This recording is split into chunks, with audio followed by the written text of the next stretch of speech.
Hello friends, स्वागत है आपका हमारे इस चैनल मनोरंजक स्टोरी पर।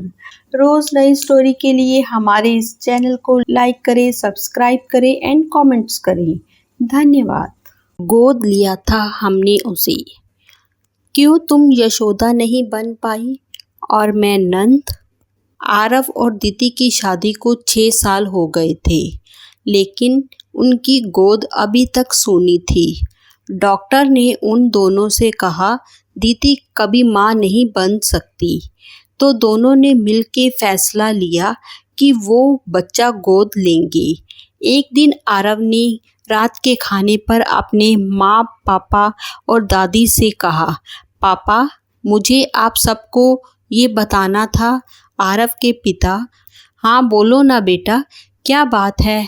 आरव, पापा हम दोनों सोच रहे थे कि एक बच्चा गोद ले ले, लेकिन उससे पहले आप सबकी सहमति होना भी ज़रूरी है, ताकि बच्चे को सबका प्यार समान रूप से मिल सके।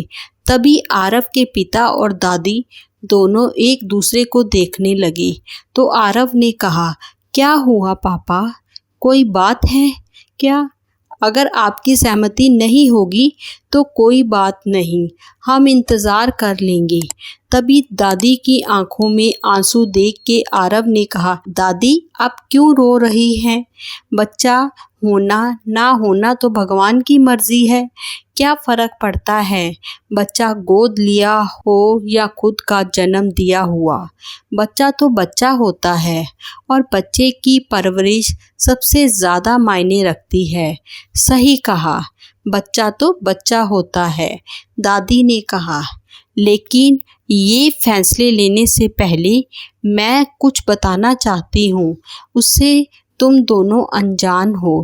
पर माँ, आरव के पिता ने बोला, नहीं बेटा आज मत रोको, मुझे बता देने दे, ताकि जो गलती मैंने की वो ये दोनों ना करें। इसीलिए ये बात जानना बहुत ज़रूरी है इन दोनों को। बेटा तुम्हारी एक बुआ थी जूही, जूही को मैंने गोद लिया था, जन्म नहीं दिया था। मेरी शादी के 7 साल हो गए थे, तब शादियां कम उम्र में ही हो जाती थी। 14 साल की थी मैं जब मेरी शादी कर दी गई और विदाई भी। तुम्हारे दादाजी अकेले पुत्र संतान थे, तो सबको उम्मीद थी कि मुझे भी एक बेटा हो जाए जिससे वंश का नाम आगे बढ़े।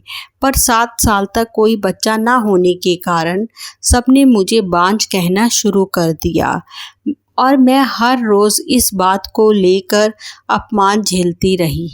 एक दिन तुम्हारे दादाजी सफ़ेद गमछे में लिपटी हुई एक नवजात बच्ची को लेके आए, जिसे कोई बगीचे में पैदा होते ही छोड़ गया था। सबके मना करने पर भी हमने उसे पालने का निर्णय किया और बड़े प्यार से उसका नाम जूही रखा। धीरे धीरे जूही पूरे परिवार के आंखों का तारा बन गई। सभी उससे बहुत प्यार करते, लेकिन जैसे ही बिटिया 2 साल की हुई मैं गर्भवती हो गई और तुम्हारे पापा को जन्म दिया। सभी कहने लगे बड़े शुभ कदम है बच्ची के। तभी 6 महीने बाद मैं मायके गई। वहाँ सब कहने लगे, अरे बेटा अपना खून अपना ही होता है, पता नहीं किस जाति धर्म की है, और खून तो अपना रंग दिखा ही देता है। जाने कब कैसे ये बातें मेरे दिमाग में घर कर गई और मैंने उस नन्ही सी बच्ची से दूरी बनानी शुरू कर दी। लेकिन सच से अनजान जूही तो मुझे ही अपनी दुनिया, अपनी प्यारी माँ मानती थी। मेरा ऐसा रूखा व्यवहार जूही के प्रति तुम्हारे दादाजी को बिल्कुल भी पसंद नहीं था। जूही धीरे धीरे इसी भेदभाव के साथ बड़ी होती गई। कच्ची उम्र नादानी की होती है। उसे बाहर के लोगों से पता चल गया कि उसे मैंने जन्म नहीं दिया, मैं उसकी सगी माँ नहीं हूँ। उसने मुझसे घर आके सच जानना चाहा और मैंने बिना उसकी मन की स्थिति जाने उसे सच बता दिया। उसने क्या सोचा समझा पता नहीं, उसने खाना पीना छोड़ दिया और इस बात पर मैंने भी ध्यान नहीं दिया। अचानक एक दिन उसकी तबीयत बिगड़ गई। जब हम उसे अस्पताल लेके पहुँचे तो पता चला उसे ब्रेन हैमरेज हो गया और 20 साल की जूही हमें छोड़ के चली गई। उसके जाने के बाद मुझे उसकी डायरी मिली जिसमें उसने अपने प्यार और तिरस्कार दोनों बातें लिखी थी और आखिरी में, माँ मैं चाहती हूँ कि आप मुझे भी भाई की तरह प्यार करो, मेरी जन्मदाता जो भी हो, पर माँ सिर्फ आप ही रहोगी। मैं भगवान से प्रार्थना करूँगी कि मुझे जब भी जन्म दे, हर जन्म में आप ही मेरी माँ रहो। माँ आप दुनिया की सबसे अच्छी माँ हो, आपके लिए मेरा सब कुछ कुर्बान।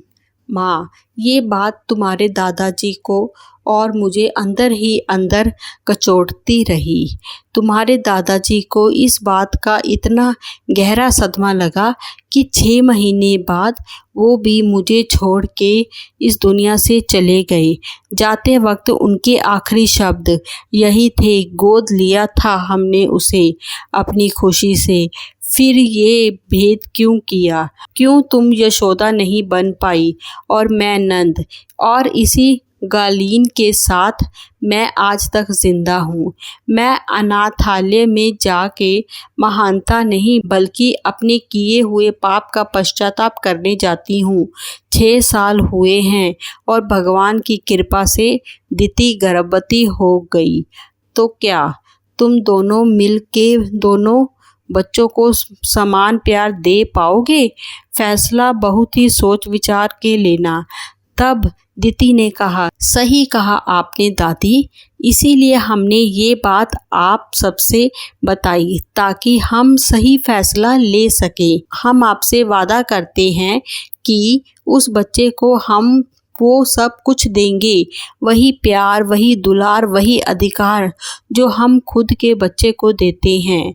कोई भेदभाव नहीं होगा, चाहे वो हमारा प्यार हो या प्रॉपर्टी, सब पर उसका अधिकार होगा। धन्यवाद।